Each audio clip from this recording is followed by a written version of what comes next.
Ang mabuting balita ng Panginoon. Pinupuri ka namin, Panginoong Jesucristo. Magsiupo po ang lahat.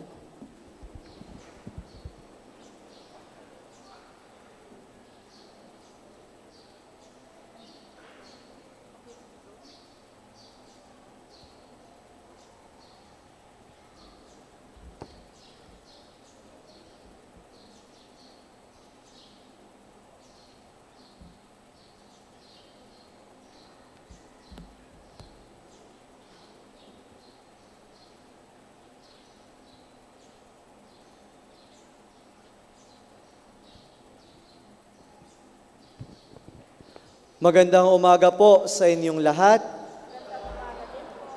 Pakibati nga po ninyo ang inyong katabi ng Merry Christmas.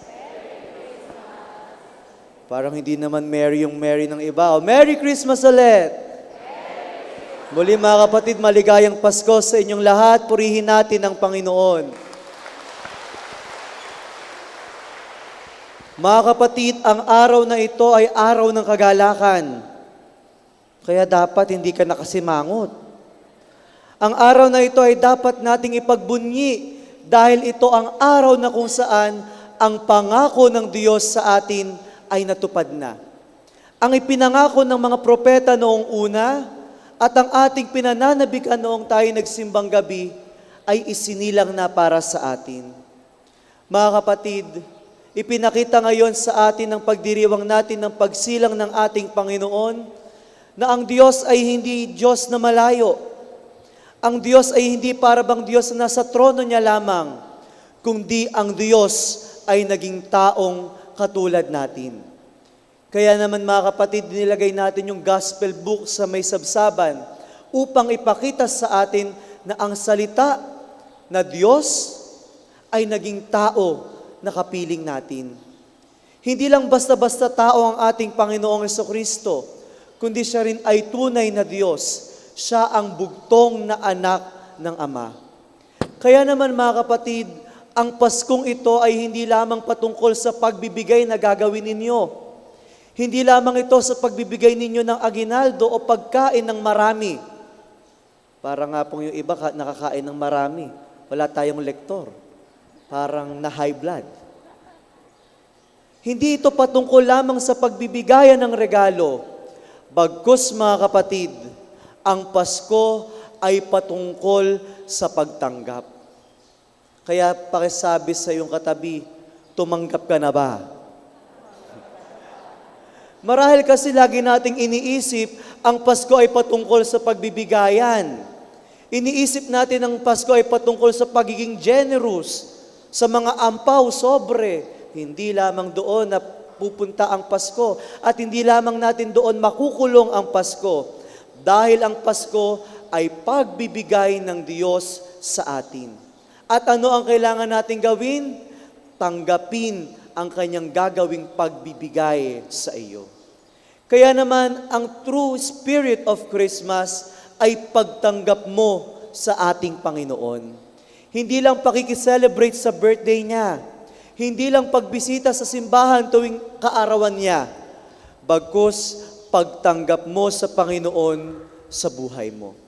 At ano ang mangyayari sa buhay mo kapag tinanggap mo ang Panginoon?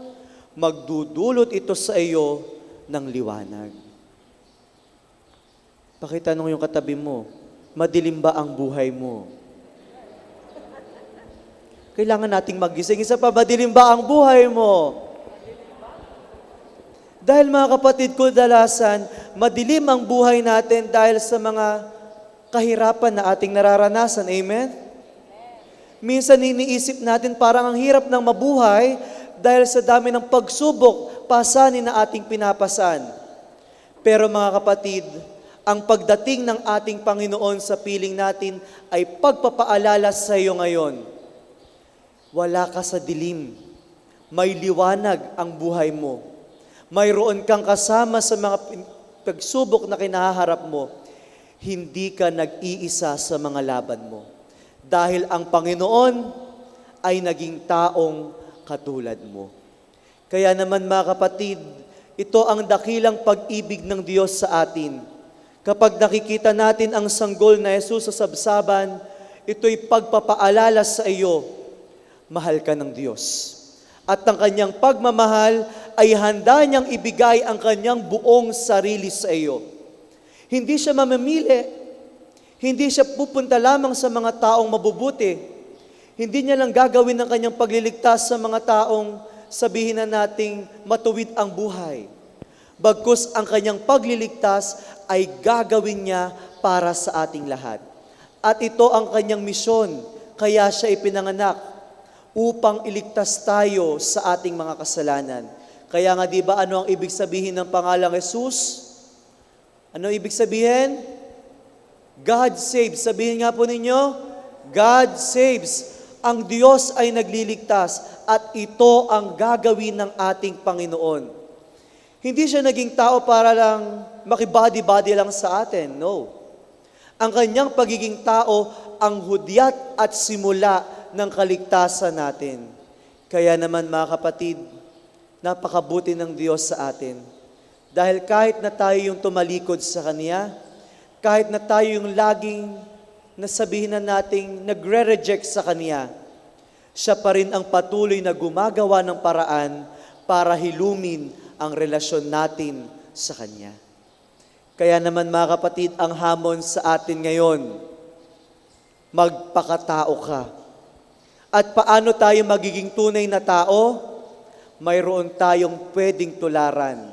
Mayroon tayong tao na tutularan.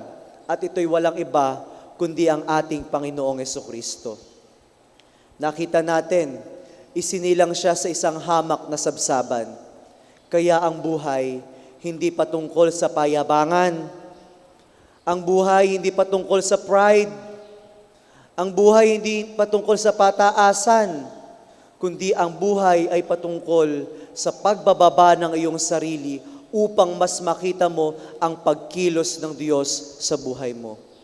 Kung paano nung unang Pasko pinakita ng Diyos sa atin ang kanyang kababaang loob, sana ikaw din mismo ipakita mo ang iyong kababaang loob sa mga taong nasa paligid mo. Simulan mo sa pamilya mo, sa pamagitan ng pagpapatawad. Gawin mo ang panahong ito para makipagkasundo. Tanggalin na ang mga dilim sa buhay. Tanggalin na yung mga galit sa puso. At hayaan mong mamayani ang Diyos sa buhay mo. Dahil kapag tinanggap mo ang Panginoon sa iyong buhay, magagawa mong magmahal. Kaya naman mga kapatid, ipinakita sa atin ng Diyos ang kanyang pag-ibig.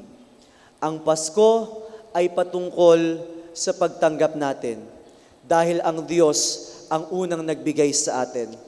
Ang Pasko ay patungkol sa unang pag-I love you ni Lord sa iyo at ang maitutugon mo rin sa Kanya, Panginoon, I love you. Kaya sama-sama nating sabihin, Lord, I love you. Lord, thank you. Kapag naramdaman natin kung gaano pinakita ng Diyos ang kanyang pag-ibig sa atin, wala na tayong ibang magagawa, kundi siya ay sundin. Kaya naman mga kapatid, ang Paskong ito, pagpapakita at pagpapadama ng pag-ibig ng Diyos sa atin, may nagmamahal sa iyo. Sana mahalin mo rin ang una at tapat na nagmamahal sa iyo. Ang Pasko ay patungkol sa pagbibigay ng Diyos sa iyo. Sana sa pagtanggap mo sa Panginoon, wag nang dumating ang punto na i-reject mo pa siya sa buhay mo. Muli mga kapatid, maligayang Pasko ng pagsilang sa inyong lahat. Purihin natin ang Panginoon.